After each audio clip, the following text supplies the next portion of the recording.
constant thing. Just being ready to preach the gospel to every creature that you come across. And Max, me, I'm going to need. Oh, actually, they're probably still coming. But so when she asked me about this, people say, okay, we have to go and pray about it. Well, I already had that word is from the Bible, as far as be ready in season and out of season. So I was already ready for it. Actually, can you take that and put that right in front of here, please? So what we're going to be going over today is the joy of submission, obedience, and honor. Right here. Thank you. And actually, when it first started out, it was the joy of submission and obedience. And honor actually came after that. And also, when you read this, it's like, oh, the joy of submission and obedience.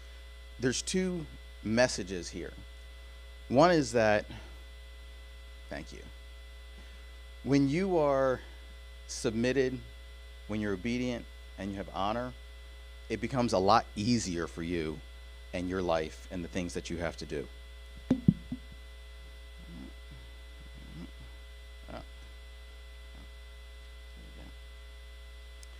And so as I was going over and getting these things mapped out, I wanted to have a visual representation of things because, as you can see, there's a lot of things that we're going to be going over today. The other thing is, as you see up here, I've got who, submission, obedience, honor, and joy. Who you are submitted to. There's God and there's people. And we're going to see where that comes into play here today. We're going to start over here with joy, okay?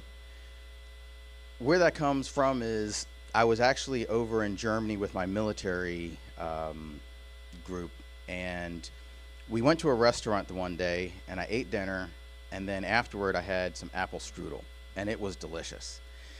However, I was so stuffed from dinner, I really couldn't enjoy it very much. So we went back the next time. I said, you know what? When the waitress, she's going around, she takes the orders.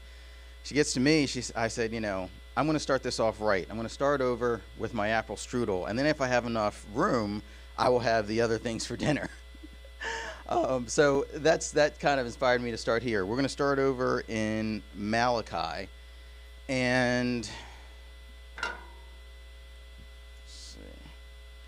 These verses over here are oftentimes the ones that we read and we're like, oh wow, we want all of these different things going on here. So Malachi. Daryl, do you have that one on the screen? And I'm going to read it here as well. So this is Malachi 3:10. It says, bring all the tithes into the storehouse, or maybe food in my house. I'm going to skip down here. And the Lord says, if I will not open for you the windows of heaven and pour you out such a blessing that there will not be room enough to receive it. We all like that one, right? All right, so we're going to go hop over to Philippians 4:19.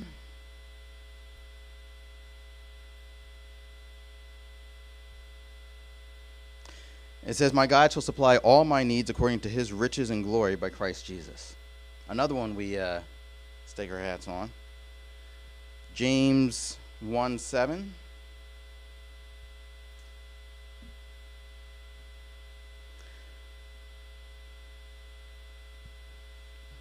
I'm sorry, 1:17. I looked at it, I was like, wait a minute, that's different than what I had thought. Okay. Every good and every perfect gift is from above and comes down from the Father of lights, with which there is no variation of shadow of turning. And the other ones of these, we've got Numbers. Numbers, this one, I'm going to give you the summary of these. It said, the Lord bless you and keep you. May the Lord, his blessing shine upon you. We go to Luke 6:38. Now this one was one where it says, God's blessings will come upon you, and it's God's measure, pressed down, shaken together, and running over, okay? So this is one that when you get a visual idea of it, it's something where you've taken some type of item, you want to say sand or dirt, okay, and you put it in there. Well, it has a certain level it comes up to, but it's pressed down, and then you shake together, and then it's on top of that. So it's everything that you can possibly fit in there. Proverbs 16:7. It makes even your enemies to be at peace with you. Deuteronomy 28:1 through 68. There's a lot in there which you can go back and you can look at, but it's talk about being blessed in the city, blessed in the field, coming and going. Proverbs 10:22. So the Lord maketh rich, and he adds no sorrow to it. Isaiah 1:19, that you may eat the good of the land. Proverbs 16:7, again, makes even your enemies to be at peace with you. Philippians 4:7, the peace of God that passes all understanding. Okay, so those verses are talking about things. Is there anything that mentioned in those verses that someone here does not want? Those are things we all want working in our lives. So that is the joy, right? We can get excited about all of those things. How many people get excited about these words here? I didn't see tons of hands go up, and that's okay. After today, I'm hoping that you'll be able to get excited about those words and see them in a different light, okay? It's funny because, many of you all know my wife and I also are in business together. We work together in business, and this is the only part that you have in the object lesson, honey. But this type of thing, and this is the explanation of this, like the joy of submission and obedience, honor, when a boss tells you, hey, I need you to do something, and you're like, oh, well, all right, let me think. I got to think of all these other things. It's important to understand and listen to what that person says, because the things that they tell you that you're to do, those are the only things that you have responsibility about. There might be a whole bunch of other things out there. You're like, well, what about that thing? Or what about this thing? Or what about that thing? That's not your responsibility. Your responsibility is just that thing. And all the other things can seemingly be falling down around you. But if you did the thing that you're responsible for, that's where you can have the joy of hope. My box is checked off. Oftentimes what we do is we look at all the other boxes and we're like, well, hey, let me check this box off. Let me check that box off. Check that box off. And he's like, well, did you get this box checked? Well, no, I didn't get to that one because I was going to these other things, and these things were really important. You don't understand, but that's the only box that you're responsible for. So that is where we are, part of where we are going today. So I want to demonstrate this a little bit. We've got an object lesson here. Now, I mentioned as far as a boss because many people can often relate to that, okay? So what you're going to see here is a boss. There's an angry face on here, just, okay? It doesn't have to be a boss. It can be a bunch of different things. But this is what often happens in our lives. We've got this boss here, and this boss is on a pedestal of authority, okay? And this is us. Smaller in comparison to the boss, less authority. And so what we often end up doing is we're here, and we're trying to climb up because we feel that the boss does not have whatever. They're not doing it right. We could do it better, whatever the situation is. Maybe we just are looking to get to that level. And so we're trying to climb up there. And we're like, God, we try to climb up and we slide down. We're trying to climb up. I mean, you can see this is a platypus, but it doesn't have the best climbing ability. It's not as sticky, right? So obviously it's going to have an issue trying to get up there. But this is what, when we talk about submission, obedience, honor, and humility is going to be a component in here. When that platypus stays there, in the spot that it's supposed to be in, what it doesn't realize is that that's the place it's supposed to be, and this is the authority, okay? This is authority that God has placed in his favor.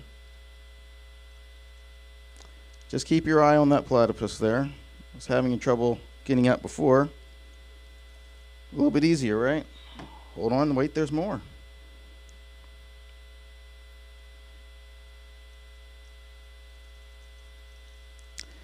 Notice anything about the platypus? Notice anything also about the authority that is over the platypus? Do you see still what's happening to that platypus?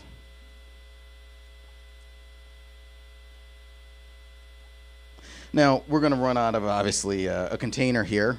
I'll let the children take care of that in a moment. Actually, if you all can take that away. So, actually, when I say take it away, you can just take it over to the side. That's fine. But what you notice here is No, don't try to pour it back in. Just take it and take it over there. And just pour a little bit out, and if you can bring it back. Thank you. Gave him a hard job today. What you notice about the platypus, which is us, is that authority started pouring when the platypus was in its position of where it's supposed to be. Okay? And as we are doing the things that we're supposed to be doing, as we're operating in submission, obedience, and honor, we're going to go over some verses there. That authority is, and the favor of God pours over the authority that is above you, and it goes down to its lowest level. That's what water does. It goes down to the lowest level, right? You've made yourself humble. You've made yourself submitted to the authority that's above you, and God forces you to rise. It's something that is very simple, and that's why I wanted you to have it here so you could see it. But I can give you an example myself with the military. When I went into the military, I went in and enlisted, okay? I was the lowest. Actually, I was one up from the lowest of the ranks. And I really went in because, well, we needed something stable. Business was doing what the business was doing, but everywhere I had looked, I could not find a job that would be in my capacity. And I even went for jobs that were lower. At one point in time, I was going for any type of job I can go for. And when I went into the military, I started at the bottom. So, on my resume or whatever it was that they had in there, I'm president of a company. And they said, well, why would you be doing this? I said, well, something good to do. And, in my mind is God said, whatever you set your hands to do would prosper. So I figure, hey, I'm going to set my hands to do something. And so in that, my job was not to show up and be the CEO of anything. My job was to show up and be like, yep, what would you like me to do? Well, sir, what would you like me to do? It's interesting because shortly after I came in, someone's like, well, hey, if you're, president of a company, you should be an officer. And so they tried to get me through multiple ways to get me into an officer situation. And when I came in, I was content having something to do that I know was a bit more stable, right? But then they said about the officer, I was like, oh, yeah, that would be good. I'd like that. So now something that I wasn't even aware of, I wanted. I had a desire for that thing, right? So it went through a couple different iterations, and finally it just did not work. And I saw other people who came in same level as I was. You can just leave it there. That's good. Same level as I was, and they got an officer position, and they got promoted, and all these different things are going on. But I was like, you know what? I'm learning different things in the Word, and I was like, you know what? Father, I'm going to put this in your hands. I'm going to let it go. So over the years, there are various attempts to get me into an officer position, and we're going to get back to that, okay? But it's the point of, and I'll finish that a little bit later, but the point of how we're getting to those positions is submission, obedience, and then honor. Mia, I want you to be on high alert because I'm going to need you in just a minute. Jiu-jitsu, and that's actually one of the things that exacerbated my bruised rib today, which was mentioned, but it's a martial arts, and in there's submission, okay? It's an act of surrendering to an opponent, okay? So in any type of martial arts, they have something that's called tapping. They teach you that very early on because they're going to be teaching you submissions, okay? These submissions are designed to render someone where they are in a submitted state, and they can also break things, okay? So they need you to know something, tap on the arm, the ground, something to let people know, hey, stop, okay? Because you're taking people who are not experienced in something and showing them something very dangerous, okay? So with jiu-jitsu, there is, I mentioned as far as a submission, and what Mia is going to come up here and demonstrate to you, unfortunately, has happened in my house more times than I'd like to admit recently, because when they first started out, I wanted them to be able to protect themselves, okay? So I wanted them to be able to submit someone who was trying to come against them, all right? The first thing I taught them was, you guys remember? Neck, chokeholds, okay? Because it doesn't matter how big someone is, if you cut off the oxygen around the neck, the rest of the body will fall, okay? Mia, you come up here a moment? I need you to submit me.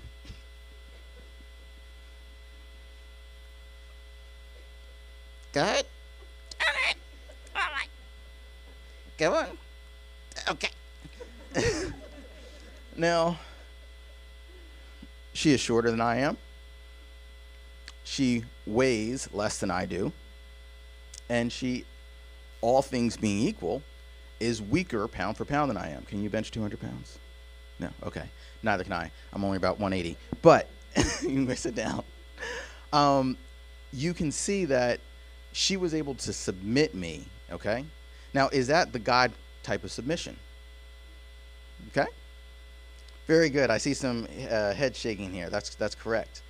Hupotasso is Greek. Hadn't planned to jump into the Greek, but this was something that was interesting I found.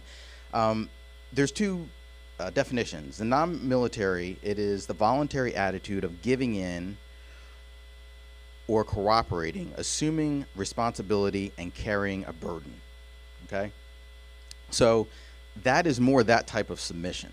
Okay? There's another definition, and that is the Greek military term meaning to arrange troop divisions in a military fashion under the command of a leader. Okay? When God is looking for submission, he's not looking for you to just be like, oh, you know what? Yeah, I'm getting choked out, so I have no other choice. Here I am. I'm down here. That is oftentimes what we want, though. That's what we're asking for. God, make me do the thing that you want me to do. And he's like, no, that's not the submission that I'm looking for, okay? Because if I'm submitted in that stance, as soon as she removes that chokehold, what am I doing?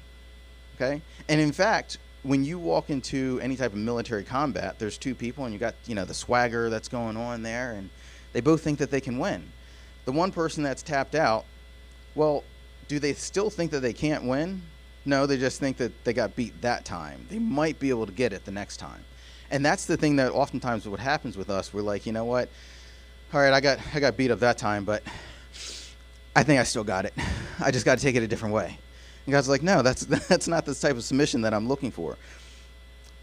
It's interesting when you look at military submission. If you have a very good soldier, that soldier will walk off a cliff for you because they are not only submitted, they're obedient, they're honoring you, and they assume with high confidence that you've got a bed down at the bottom or something, okay? One of the issues that we've got in the military today is there isn't that type of submission. It's like, I will submit if I agree, when, all those other types of things, okay? So we're going to start going through some of the submission verses. So James 4:7.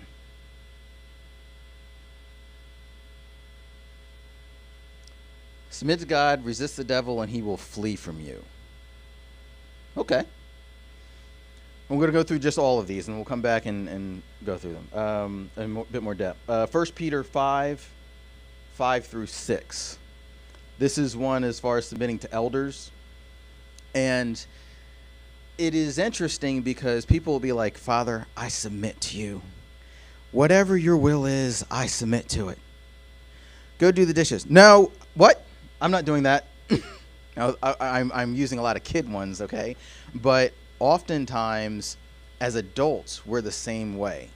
We're like, I submit to you, and then somebody that we have in authority over us, they tell us to do something, and if we don't want to do it, we have a bunch of different reasons. Even if we, like that choke thing, we're like, okay, well, hey, I'm not going to get my paycheck if I don't do this, so we go ahead and we do it.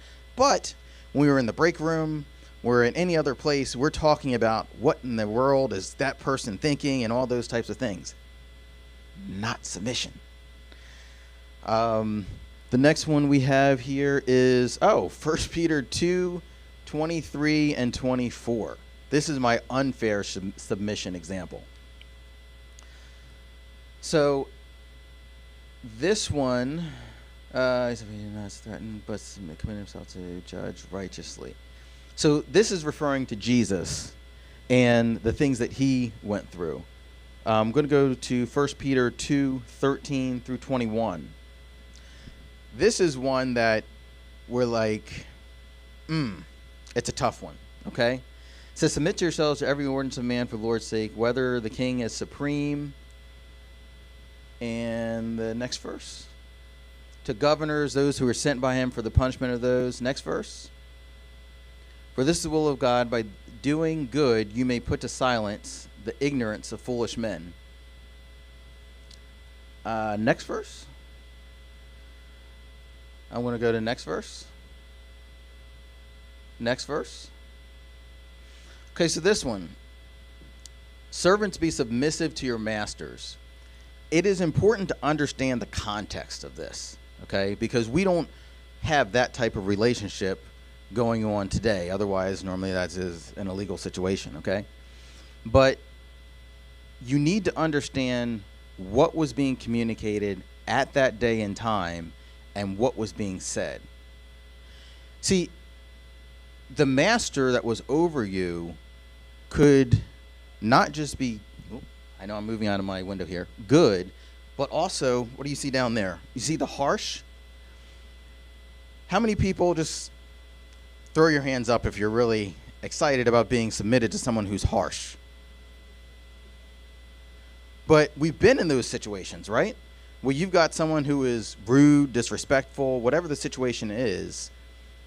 What's your submission like? See, your submission has to do with you. It does not have to do with them. Going back to our, I'm going to pull the angry boss out here. It's going to be a little bit wet, but the angry boss here. What happened to that angry boss when the platypus, who, put him out here too. When the platypus was submitted and humbled themselves, what happened to the angry boss? The angry boss gets toppled not because of, we're waiting for that angry boss to get toppled and then we're being ready to submit. But your submission is actually what topples that angry boss. That's the thing that we have to get. And like then this joy piece, you look at something, you're like, ooh, wow. What is we watch these movies, okay? You watch movies and that person that's really the horrible villain, you take joy in watching that person fall down, right? Well, the submission that you have is what brings that person down. Let's see here. So we've got Romans 13, 1 through 2. That's another one just about authority. Let every soul be subject to the governing authorities, for there's no authority except from God. That one is where I was like, no authorities except from God, no authorities except from God, no authorities except from God. Me as a person, my parents taught me to be obedient, okay? That's something that you go to Ephesians 6, and you get that obedience, and, parents can drill it in. This whole submission thing and understanding that, I am good at being obedient, but submissive was something that was a lot harder for me, okay? Because I thought that a lot of other rules were for other people, but I had superior intelligence. I knew things a bit more than maybe somebody else. So, yeah, I could be obedient, but as soon as I get a chance, I'm going to do something a little bit different, okay? Which also comes into that honor piece, which we're going to get back over there in just a minute. But we're going to leave this last one here. And I'm going to go over to honor. Deuteronomy 5:16. And I have these up here for you so you can, if you want to snap a picture or whatever, but so you can go back and reference them. And so you can see this flow. But the first one, it talks about honoring father and mother. Actually, it's 1, 2, 3 of them. It's Deuteronomy 5:16, Exodus 20:12, and Ephesians 6:2, which we're normally familiar with. Honor your father and mother, which is first. Actually, it says obey first, then it talks about honor. But those 3 are important because God put a family unit together, right? And who's the first people that you normally see when you come out? Your parents, right? So he said, okay, look, you need to honor them. You need to obey them. Now, it does say, because I remember I had this question from a friend of mine in high school, and they said, well, what if my parents are doing something illegal? What about then? Well, you can still honor, but that obey, there, I know I'm jumping around here, but if you go to Ephesians 6, it there's a qualification of that obedience. It is, children, obey your parents in the Lord, which is right. Honor father and mother, which is first commandment with promise. There is a piece of that that talks about in the Lord. And you know, let me have to just go back to that. Or Mr. Darrell, if you can find it for me, I'd appreciate it. I've got it running around in my head. But that was the one thing that, you have it? Verse 1? Okay, obey in the Lord. So I pointed that out, and it was funny because when she had mentioned it to me, I was like, well, I don't know. I was kind of stumped. But then I went back and read the verse. And that's why it's important to, like, I have summaries because I know where these verses are. I know I've already read through them. But never substitute reading the actual words that are on the page in the Bible. And if you read it and you're like, it still doesn't make sense, go to other translations and come back. But there's going to be, you will see the core meaning of it. I often stay in King James and New King James because they normally have the core meaning of it. But other versions, Message and other things, will give you the purpose of that verse. So that children obey your parents in the Lord, for this is right. If you don't have that in the Lord, you then have a problem, because whatever, hey, you know what? Max, I need you to put on some bandit things. I need you to go rob a bank. I think you're pretty good, and Max got some ninja skills, so bring that money and put it around the back for Dad, right? No, that does not fit with there. So Max, if I tell Max to do that, and I hadn't planned, I'm going to spring this on him, but if I tell Max to do that, how does he handle that command that I've told him? No, Dad, get lost. There's some other things that you could say along that, depending on, but is that honoring? But how do you respond? And I ask that because when we're in situations, we're in here, okay, your parent-child relationship, well, we're not always going to be in that. But when you step out into the world, you got a job, and someone tells you something to do, and you're like, okay, I got this thing, I hear it on Sunday, submission, all right, I got that, and I'm submitting. Obedience, or I got that. Okay, they told me to do something that was wrong, so now I can just drop out of this line and be like, look, you take this and you go shove it where, no, that's not it. You can honor that person and be like, look, I understand what you're saying there. I hear that command, but that is illegal, so I can't do it. And then you shut up and you look at the person. It's uncomfortable, right? They already knew what they were doing was incorrect. So that'll often take care of the situation. But the point of the matter is, it amazes me how God in his word has already said, hey, you know what? There's going to be an issue here. Put that in the Lord there. You can go back.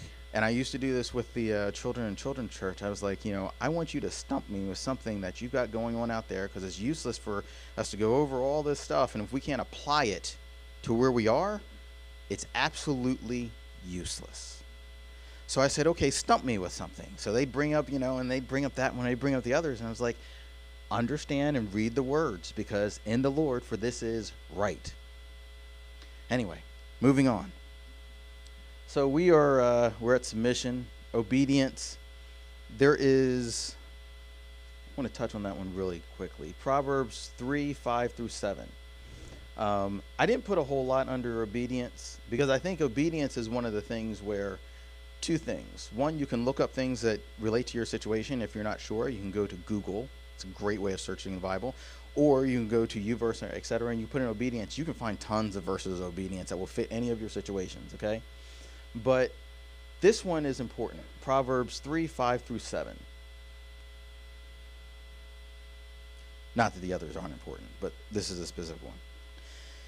And again, this kind of goes with me as far as, because this message, I'm glad you all are here to take part of it, but it is one definitely for me as well. Is trust in the Lord with all your heart and lean not to your own understanding. I was phenomenal at that second part. The second part of the voice, lean to. Actually, I took out the not, and lean to your own understanding. Here's my understanding. Let me tell you, I could lean on it all day. I mean, my understanding, it's good. I got it. I got a lot of it. Okay. Here's what happens when you lean to your understanding.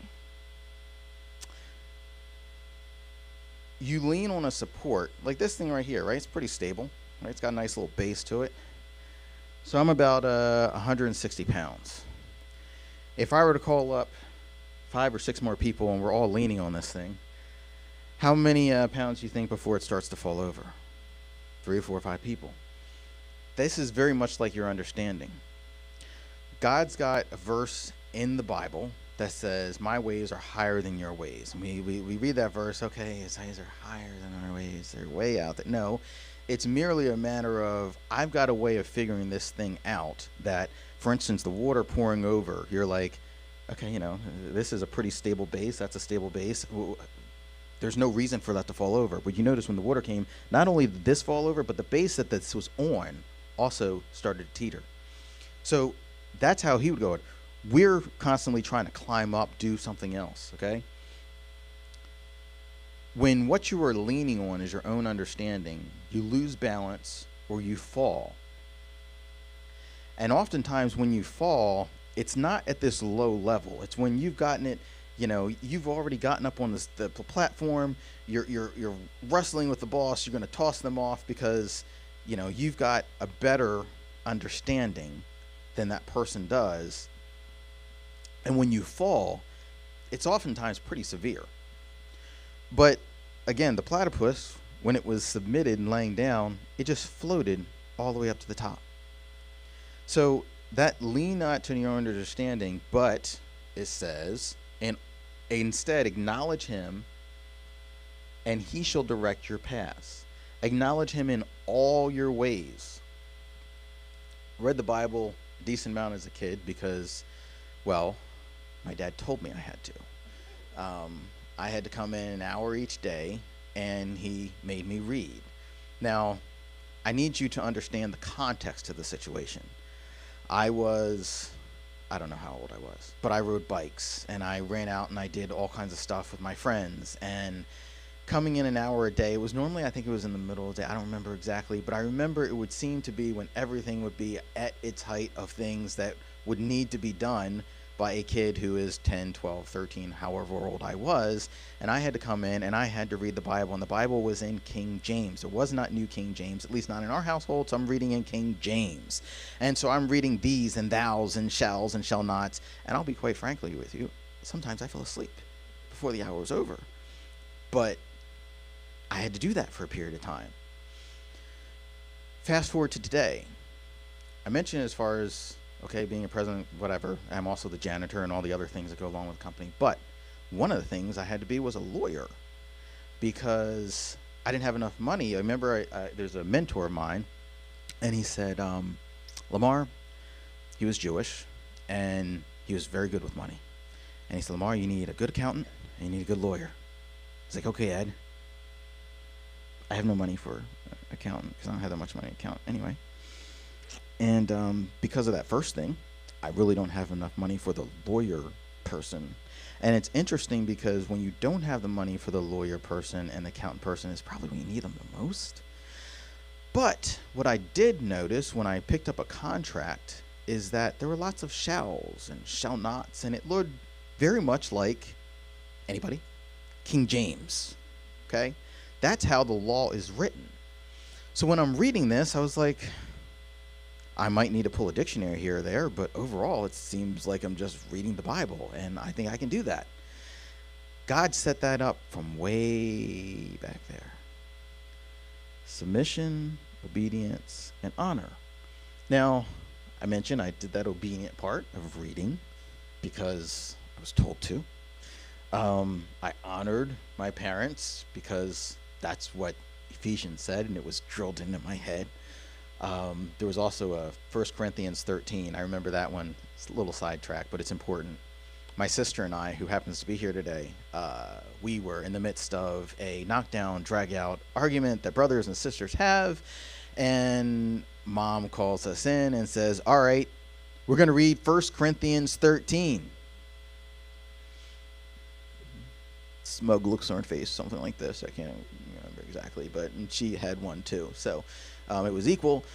We start reading, and it is, let's see here. Can you, Melinda, you might be able to. Yeah. Love is patient. Yeah, we started out that. Love is patient. We still had our frowns on our face at this point in time. Love is patient. And then I think it was something where like we had to read back and forth. So she started love is patient. Okay, fine, off. Love is kind. What was it? Does not envy. Does not put itself first. By the time we got done, we were laughing because we're like, well, we can't hold this up. Okay. Submission, obedience, and honor. That reading that verse changed our physical demeanor, our mental, okay?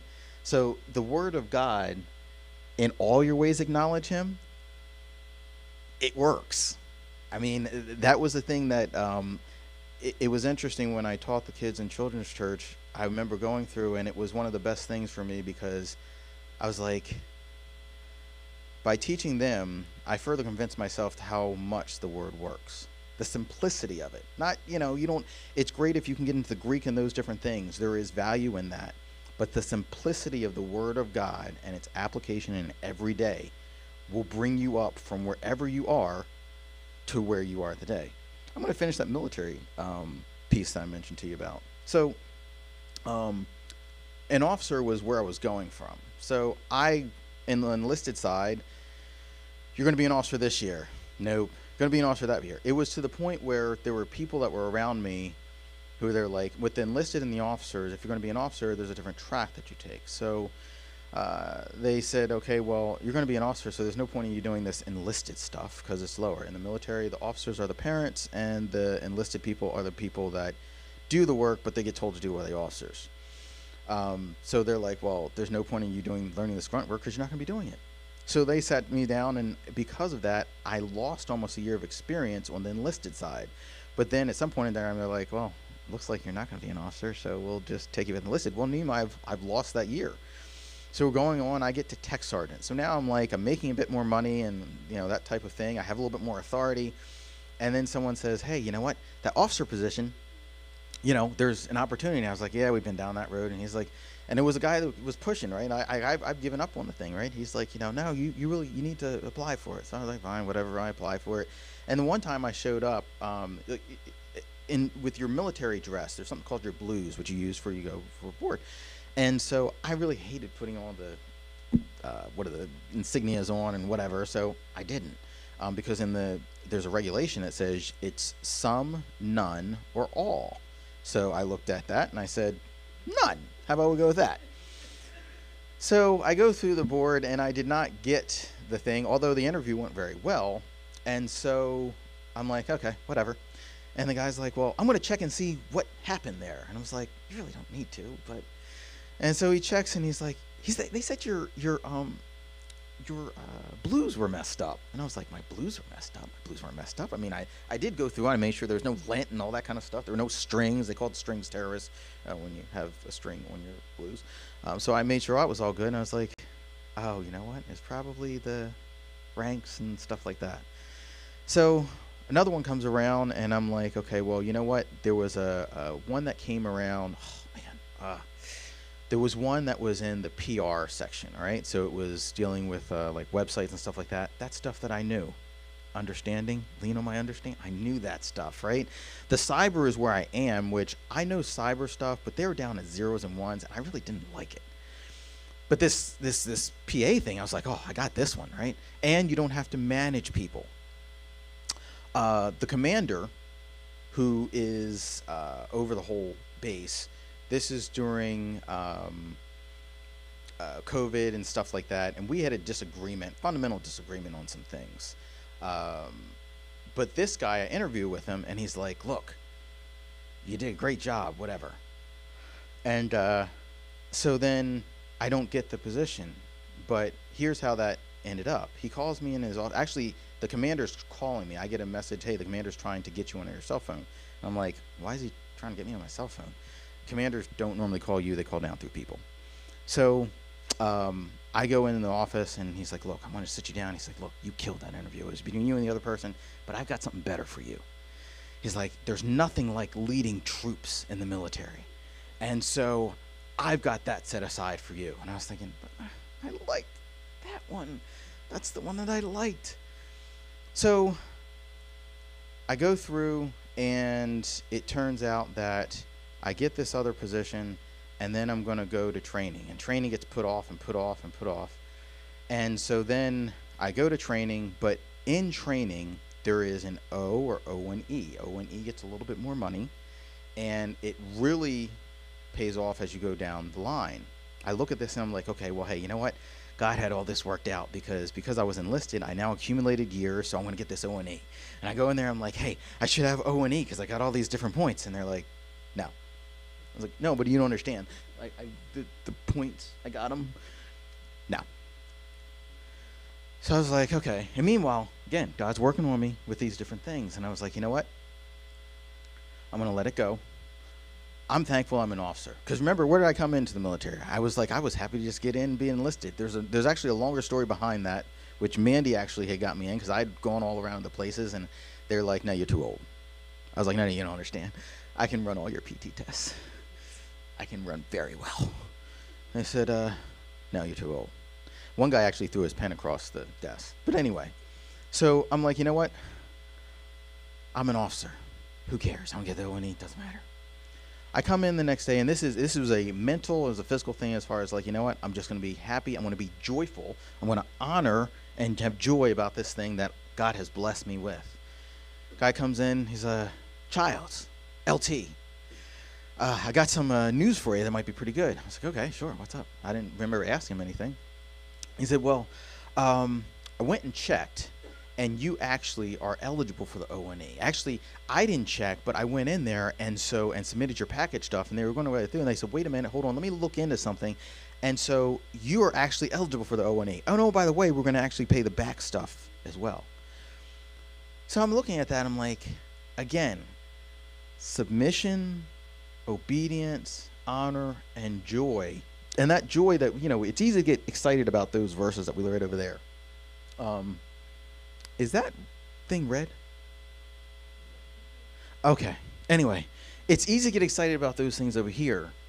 But this piece over here, not so much. But when I started to get excited I got excited about the submission because I was like, you know what? God has blessed me. If nothing else, God has blessed me. So I thank you, Father, and whichever way you want me to go, that's the direction I'm going. And then he starts pouring on all the other stuff.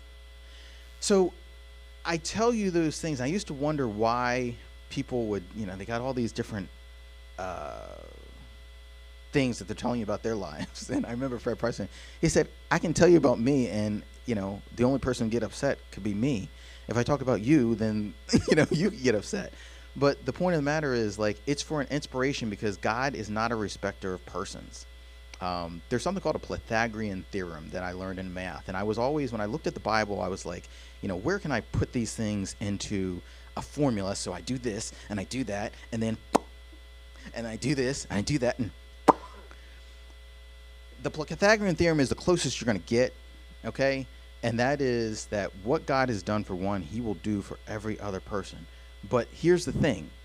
The joy that I would have is not going to be the same as the joy for you. Ooh, one moment. Okay, so you see all that there. Oh, you know what? Me and Max, I'm going to just need you to take this and move this over.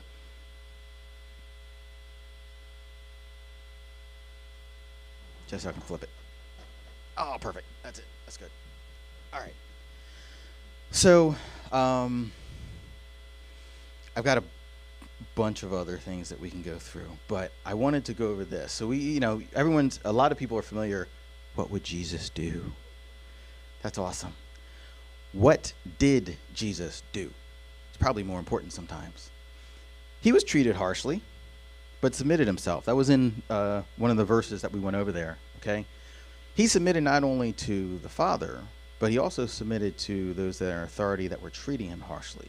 You never saw, there were no expletives in the Bible from Jesus about, or not even just that, just like whatever other stinky thing that you could think that you could say, none of that occurred. He had honor and he respected those people. Well, I'll put it this way. He was obedient unto death, because the Bible says that. And there was honor. Disagreed with dad, but was obedient. As I was looking at that, I was going to say that a different way, but that's really kind of how that goes. And you're like, well, wait a minute. He said, what would Jesus do? Jesus, yes, we were still talking about Jesus and dad, and disagreed. Is anybody confused on that one? When he was in the Garden of Gethsemane, he said something that was a little bit odd. I don't know how that in my verses up here, but it was, let this cup, if possible, let this cup pass from me. So Jesus had his own understanding that was there that he could lean against, and we could still get this thing done. And in fact, Satan had one in the very beginning. He said, you bow down to me, I'll make all this stuff go away, and, you can have all the things that you're looking for. But that wasn't God's plan. So despite disagreement with dad, who's dad, God the Father, he was obedient. Okay? And if you're like, hey, I'm not really sure about that one, well, you go look at it. He was obedient unto death, and you've got the Garden of Gethsemane. So, here, honored not only the authorities, but he also honored his father and what his father's plan was, which oftentimes is different than our plan. Received the joy that was set before him. The joy that Jesus received can be different than the joy that we have. Okay? Because I can be excited about something. Mandy is going to be excited about something different. Mia is going to be excited about something different. And Max is going to be excited about something different. But through those same process, we can have that joy. And that joy is what we need to keep in front of us. Because the joy, it says, for the joy that Jesus had, that's what kept him going as far as going to the cross. So, flipping back over. Oh, the joy of submission, obedience, and honor. We didn't get into all the things I wanted to go into here, but there's two down here. There's honor your wife, and there's wives honoring. They didn't really apply, but I put them up there because as far as honor pieces. One thing, and I'll end on this, is that Mandy has very little problem doing if I tell her to do something, because she knows that I am looking out for her best interest. And in fact, there was a situation where I think the lady asked her, said, what do you, I forget how they asked her, but I was like, there's nothing that she doesn't want that she doesn't have, and that I don't have on a list that she's getting. Because when I go out and everything and all the different things that I do, we may have disagreements on different things, but she's like, you know what? He's got my joy first on his mind. And this whole honor thing, it makes it real easy. It makes this one easy too. It makes this one a whole lot easier too. Because we're like, you know what?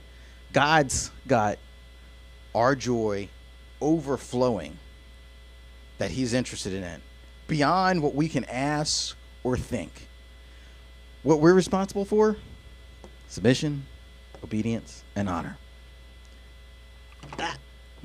Don't forget the boss. All right, so